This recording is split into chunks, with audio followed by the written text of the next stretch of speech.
Welcome to the deep dive. Today we are taking a fascinating turn. We're moving away from the hard data and statistical analysis for a bit and focusing entirely on the art of communication. Specifically, the language we all use when the calendar year, draws to a close. Exactly. It's often said that the language you use to describe your year doesn't just summarize it. It actually shapes your outlook for the year ahead. It absolutely does. And we're here today because that difference between, say, an intermediate English speaker and a truly confident native-sounding speaker, it so often comes down to nuance. The ability to tell an emotionally intelligent story of the last 12 months. That's it. That's the core of it. So, yeah, we're diving into a stack of insights that focus on mastering that subtle art of sharing your story, your wins, your challenges, all in English, but the way confident speakers really communicate. And this deep dive is designed as a direct challenge for you, the listener. It's a chance to test your vocabulary, your nuance, and your fluency. Absolutely. If you've been following the guidance of Fluent Mindcast, think of this as your practical exam in elevated conversation. Our mission today is, well, it's about clarity and confidence. We want you to absorb the tone, that calm, assured, and mature way to frame your year. So here's how it's going to work. We're going to present 13 simple sentences that English learners often use. And we're going to challenge you, the listener, to just pause for a moment and think of a more natural, native-like, and expressive alternative. I'll handle the setup and the challenge, sort of acting as your guide. And I'll be here to provide the essential context, why these phrases work, what cultural weight they might carry, and why they just sound so much better than their simpler alternatives. We really encourage you to participate actively. As I set up each challenge, try running the improved sentence in your head. Or even better, repeat the key expressions out loud. Something like, looking back, I realize. Just feel how that sounds. Our pace today will be very calm, very steady. It's designed for maximum absorption, giving you time to really internalize that linguistic shift before we reveal the deep analysis. Ready to get started? Let's do it. Mm. Okay, so we're going to start right at the very beginning, the launch sequence, if you will, for your yearly reflection. The first few words are so important. They set the entire tone, and they tell your listener whether they should expect, a dry summary or a really engaging story. Right. So let's start with challenge number 1. Many English learners, and this is very common, they start their reflections very literally. It can sound a bit stilted. A little robotic, maybe. Yeah, exactly. So instead of saying, when I think about the year that passed, how can we use a more common, slightly fancy, but still totally natural English expression? One that immediately suggests a mental rewind, an act of contemplative reflection. Take a second to think about that. Gentle pause. Okay, the overwhelmingly preferred expression, the one that just signals thoughtful reflection, is looking back. Looking back. Okay, let's unpack this. It seems so simple. Why is looking back such a superior choice compared to thinking about the year that passed? Well, it's all about the implied action Yeah. and the expected outcome. When you use the verb to look, you imply perspective, distance, and a completed action. Oh, I see. So you've moved past the moment, and now you're viewing it from a safe vantage point. Precisely. If you say, I am thinking about the year that passed, it implies the process of reflection is still happening. It might be messy, and maybe you're not ready to share the finished insight yet. That's a wonderful distinction. So looking back means I have synthesized the information. I'm presenting the insights, not the messy process of getting there. Exactly. It's a linguistic signal.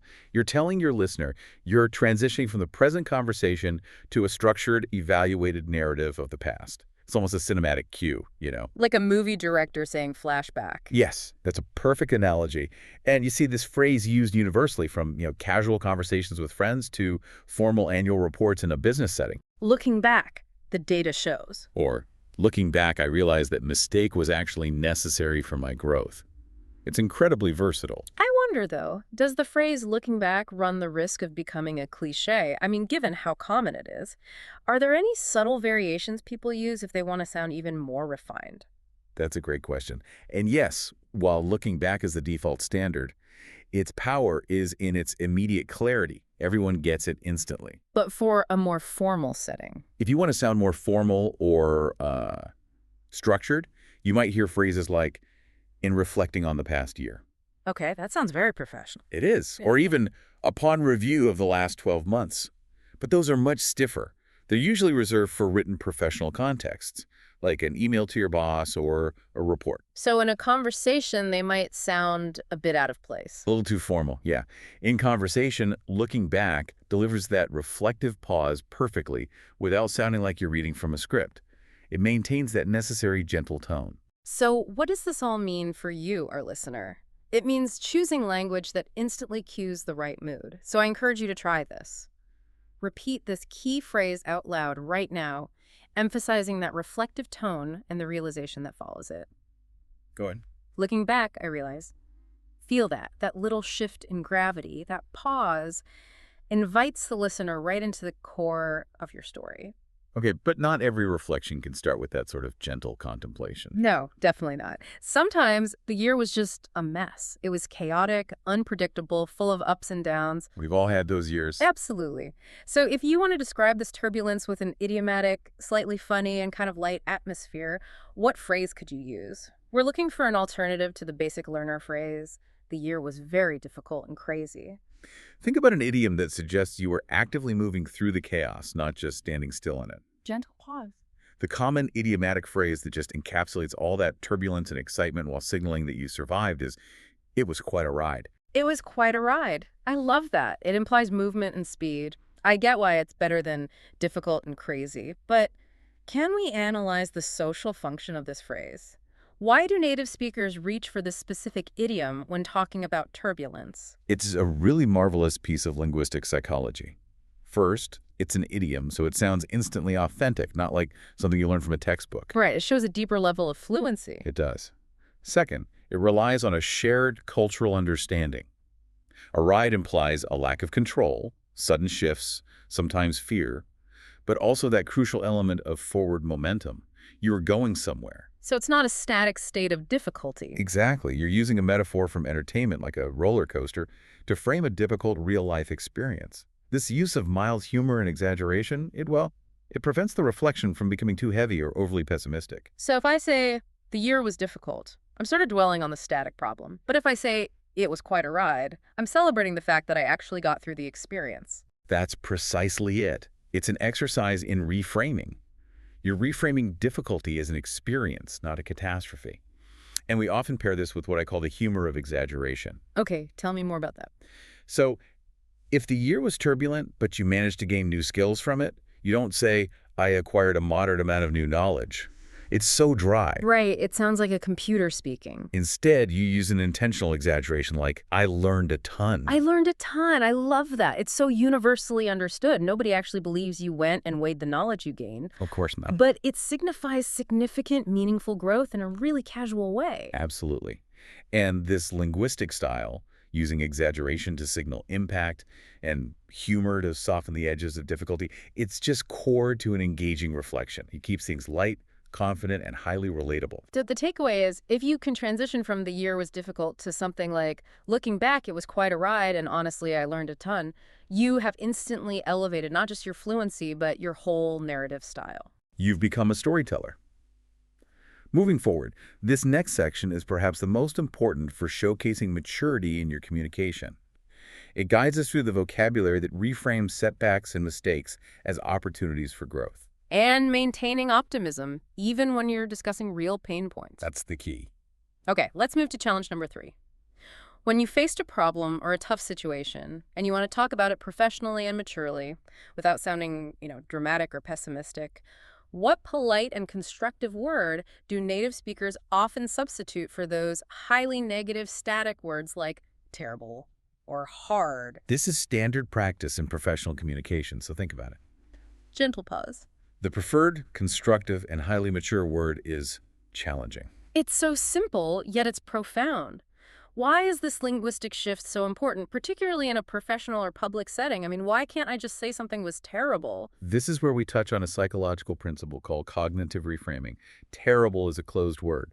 It suggests a state of being with no visible solution. And it kind of casts you, the speaker, in a passive role. Exactly. A victim of the circumstance.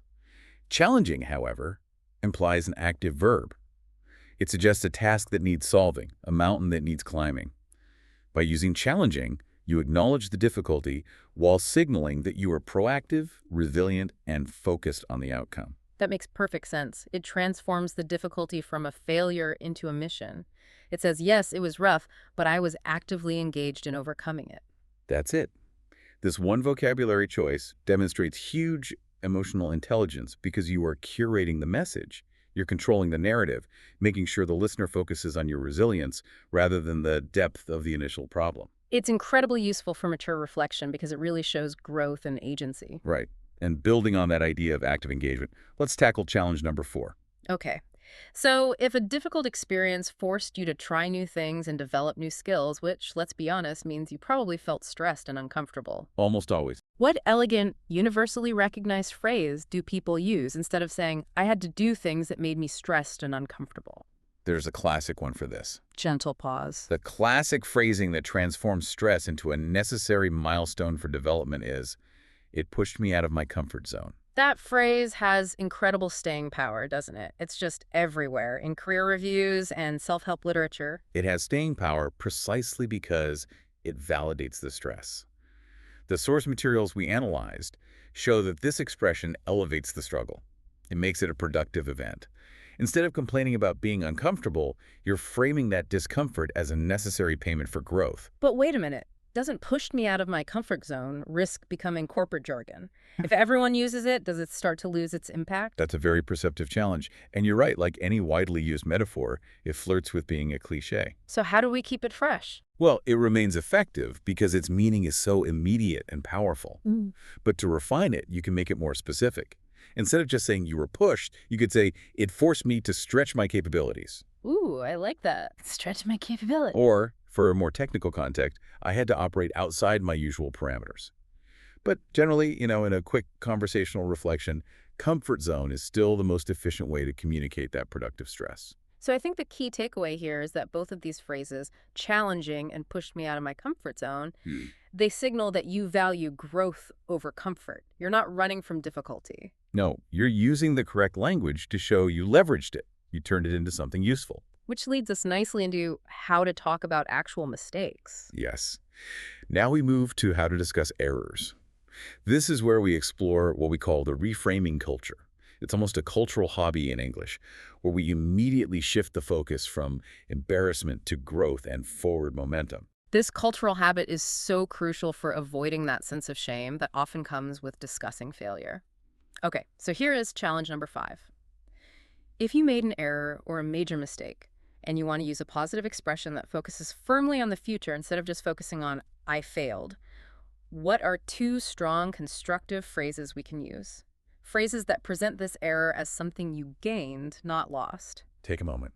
There are a couple of good ones. Gentle pause. 2 excellent alternatives that immediately signal recovery and wisdom are, I learned a valuable lesson, or the slightly softer, more specific approach, I had a learning moment. Learning moment. That is brilliant. It's brilliant because it shrinks the disaster. A mistake can feel existential huge, but a learning moment is just a specific event with a clear timeline. It's contained. Absolutely. The wisdom we extract from our sources is that the goal of reflection is not to dwell on the fault, it's to showcase the recovery and the wisdom gained. These expressions allow you to share vulnerable moments, a project that crashed, a relationship that ended without sounding defeated. You are instantly transforming the narrative from one of failure to one of education. Yes. And what about the subtle difference between valuable lesson and learning moment? I was just about to ask that. A valuable lesson often implies a foundational, really profound realization that will affect your future decisions. Maybe a lesson in trust or how you manage risk. Okay, so it's a big picture thing. Right. A learning moment is often quicker and more tactical. Like, I had a learning moment about which software to use for that project. It's smaller in scale. Both create the impression that the speaker is wise and mature. It suggests that even the most disastrous errors somehow magically resulted in a positive takeaway. And we can't just stop there, can we? We have to actively connect that mistake to the positive result. You have to close the loop. Right. So this is a perfect place for an active reflection prompt. I want you, right now, to think of a past error and practice the active learning phrases that shift the focus directly to the constructive outcome. Say these out loud, filling in the blank with a genuine insight from your own life. The first one is, It taught me to. and the second. It helped me realize. When you use those active verbs, taught and helped, You are showing your listener exactly what functional positive result came from the mistake. You solidify your image as someone who grows constantly. And that's the difference between just summarizing a mistake and truly mastering the narrative of personal growth. We've navigated the difficulties. Now let's shift to the good stuff. Celebrating achievements. Yes, this section focuses on vocabulary for acknowledging accomplishments, both personal and professional, using a confident, modern, and highly relatable style. So challenge number 6 focuses on personal development. To summarize your internal evolution, your mental, your emotional, or professional development over the past 12 months, what warm, positive phrase can you use?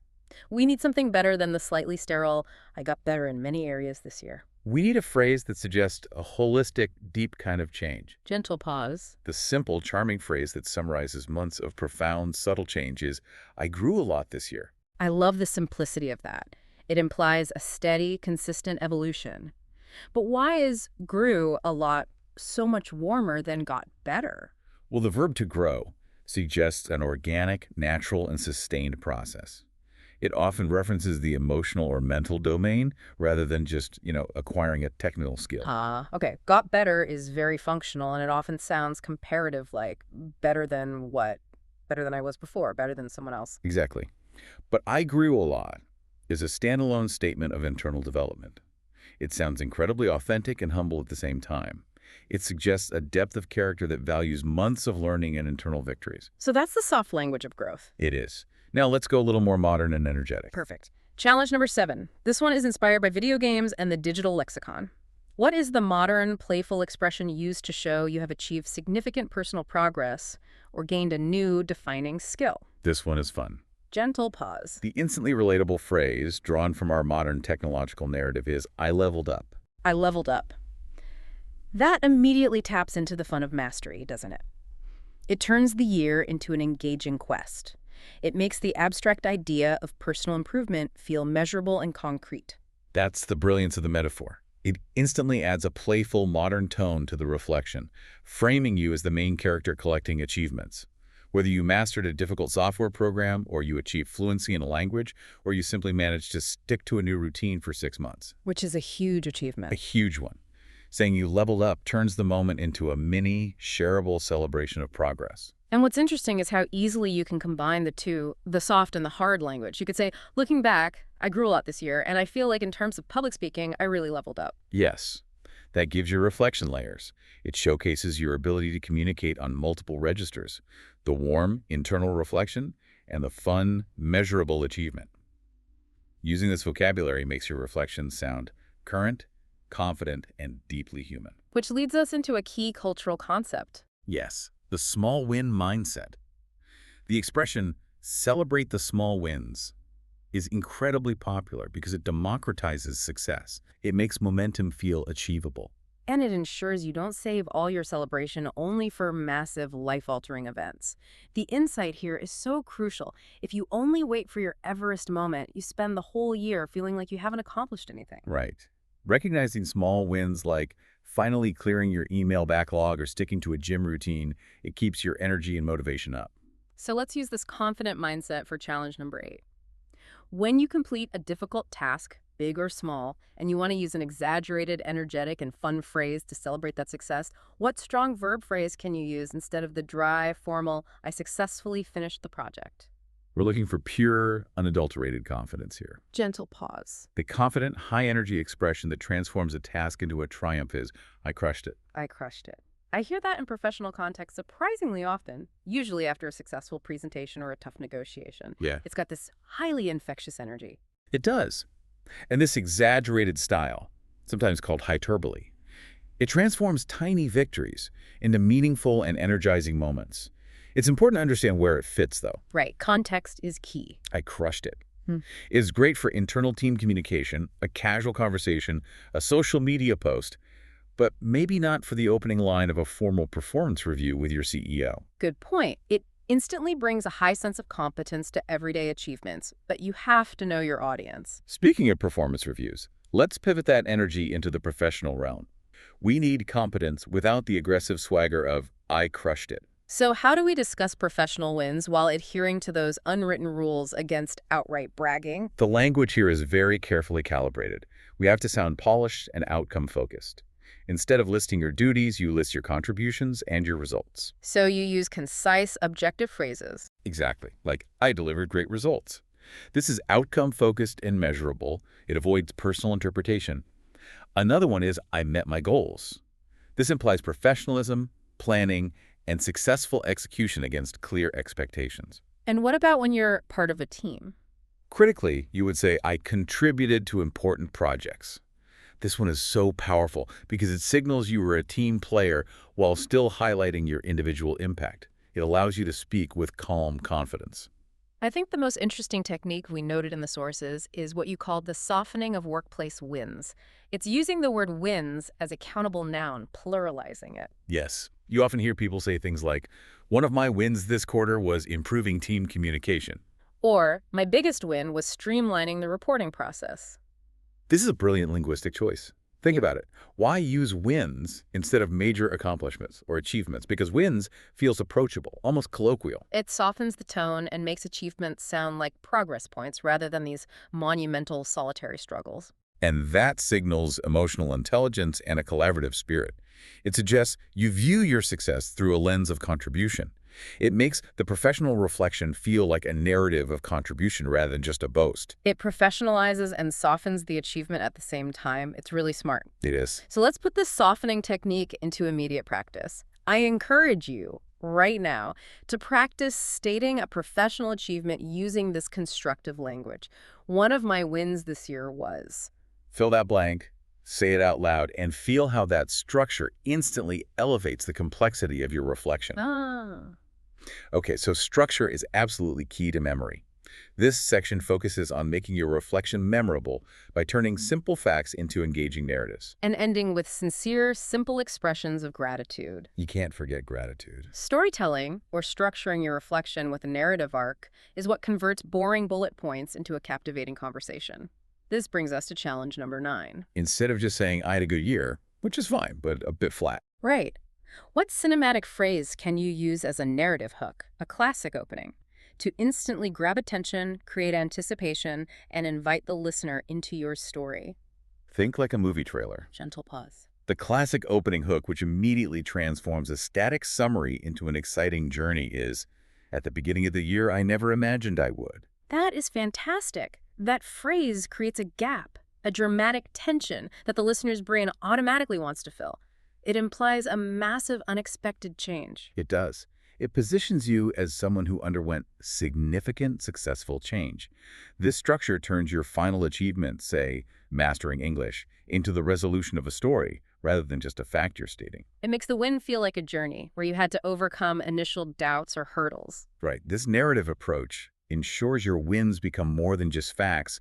They become experiences worth listening to. And we also need those narrative accelerators, the tiny words that add linguistic spice and momentum. Precisely. We have to discuss the use of tiny dramatic words that instantly grab attention. Words like suddenly, honestly, surprisingly, or my personal favorite, What's that? funny enough. These are little speed bumps that make the story more engaging. Let's illustrate with the anecdote from the source material. Instead of stating, my biggest win this year started by accident, you use the accelerator. You say, funny enough, one of my biggest wins this year started by accident. Analyze the immediate impact of funny enough. What does it do? It lowers the listener's guard. It suggests an unexpected twist, and it humanizes the success, making the whole narrative feel organic and authentic. It compels the listener to keep listening. So mastering reflection is really about mastering the miniature story structure. And gratitude is the necessary close to any story of success. We have to acknowledge the cultural context here. Gratitude is central to many English-speaking cultures, but sincerity is often prioritized through simple, warm phrases, not theatrical declarations. Right, less is more. So, challenge number 10. If you want to thank someone for their absolutely crucial role in your success this year, a mentor, your family, your team, what humble, concise, and complete phrase can you use instead of the slightly clunky, I could not succeed without the people around me? It's a bit of a mouthful. Gentle pause. The widely accepted, concise, and emotionally efficient phrase is, I couldn't have done it without. I couldn't have done it without my team or without my partner. Yes, That phrase instantly acknowledges the support structure while maintaining a humble and positive tone. It's highly valuable because it demonstrates emotional awareness. It avoids turning the message into melodrama while signaling that you recognize success is rarely a solitary endeavor. And you're expressing heartfelt appreciation without unnecessary exaggeration. This kind of language makes your reflections heartfelt and genuinely uplifting, and it's appropriate in almost any context. Okay, now for our final gratitude challenge. Challenge number 11. When expressing how much someone's support truly meant to you, capturing a deep emotional connection, what short, gentle phrase carries immense emotional weight and sincerity? It's very simple, but very powerful. Gentle pause. The phrase, often delivered with a slight pause for emphasis, is, "It meant a lot to me." Again, we see the power of simplicity.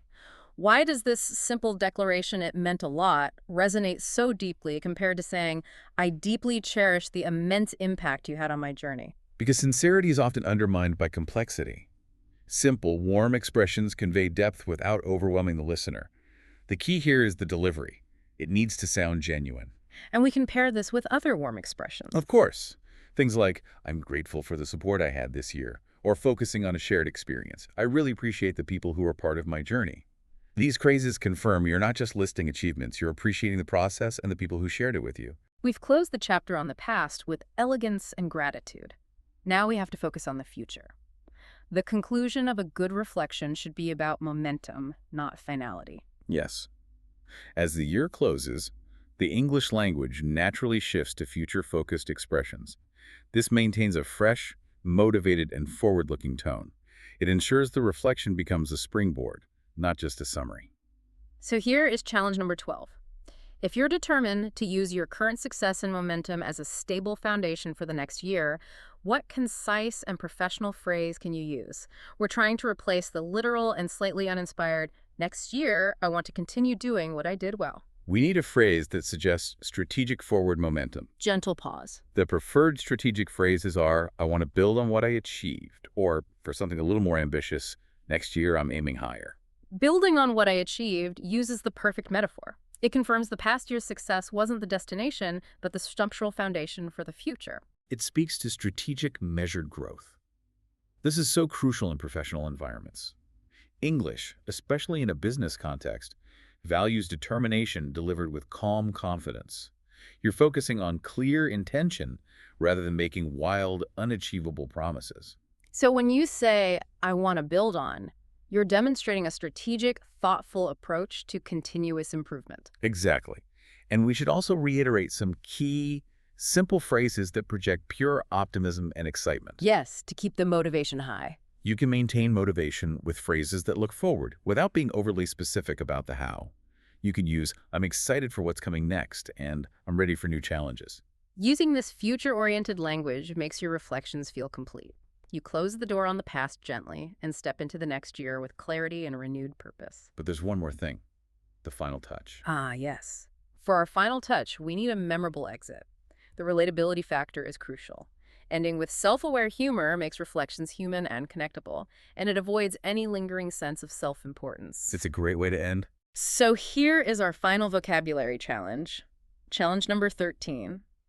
After what may have been a challenging year, full of turbulence, what classic, relatable, and funny line can you use to capture the chaotic beauty of modern life? A line that ends the conversation on a high, honest note. Think about the most basic achievement of all. Gentle pause. The perfect, relatable line that humorously validates the effort involved in simply surviving the year is, "Well, I survived, so that's already a win." That is absolutely brilliant. It's brilliant because it's understated and it's honest. It acknowledges that sometimes the biggest achievement is just making it to the finish line intact. And it's funny because everyone can relate to that feeling. Totally. This is the masterful use of understatement for comic effect. It's a subtle joke that signals honesty and approachability. We sometimes refer to this as a very British-style joke, using gentle self-deprecation to keep things light. You might also hear a mild phrase like, "It wasn't too bad after a notoriously tough year." Right. And the understatement itself signals the real depth of the struggle, but it keeps the mood light and optimistic. Ending with that touch of humor ensures your message lands on a positive, memorable note. It keeps your reflections honest, warm, and deeply human, the ideal way to close one chapter and start the next. So that concludes our vocabulary challenge. It does. And now for our final reflection. I really encourage you to review the 13 expressions we covered today and reflect on how many of the natural alternatives you were able to guess correctly. Adopting this vocabulary, moving from terrible to challenging or from I finished to I crushed it, it's an act of linguistic empowerment. It really is. It allows you to narrate your past gently and step into the next chapter with exceptional clarity. And if we connect this to the bigger picture, What's fascinating here is that the language we use to describe our past year doesn't just summarize, it fundamentally shapes our outlook for the year ahead. Choosing words like challenging instead of terrible or leveling up instead of getting better is an active, conscious choice to empower yourself. so the vocabulary we reviewed today turns every reflection into a solid foundation for future action. Rather than a final, passive judgment on the past. Okay, let's unpack this. We've moved beyond simple summaries and learned how to structure and narrate our year using maturity, humor, and elegance. We've learned that the goal is not just to summarize what happened, but to tell a story of growth and intention. So continue practicing these phrases. Turn them into natural parts of your conversational repertoire. Remember that confidence in English often comes from choosing the most contextually appropriate word. And that choice turns you from someone who simply experienced the year into someone who mastered the lessons within it. That's beautifully put. If you found this deep dive helpful and you're ready to apply these new expressions, please leave a like so we know what resonated with you. It helps us bring you more content focused on confident, natural English conversation. And don't forget to subscribe for more deep insights like this. Most importantly, let us know in the comments which end-of-year expressions you got right or wrong. We love seeing your progress and hearing how you plan to incorporate these into your next reflection. It's always great to see that engagement. Thank you so much for joining us on this exploration of language and reflection. We hope you feel more confident and well-equipped to tell the story of your year with elegance and humor. From everyone at Fluent Mindcast, we thank you for listening.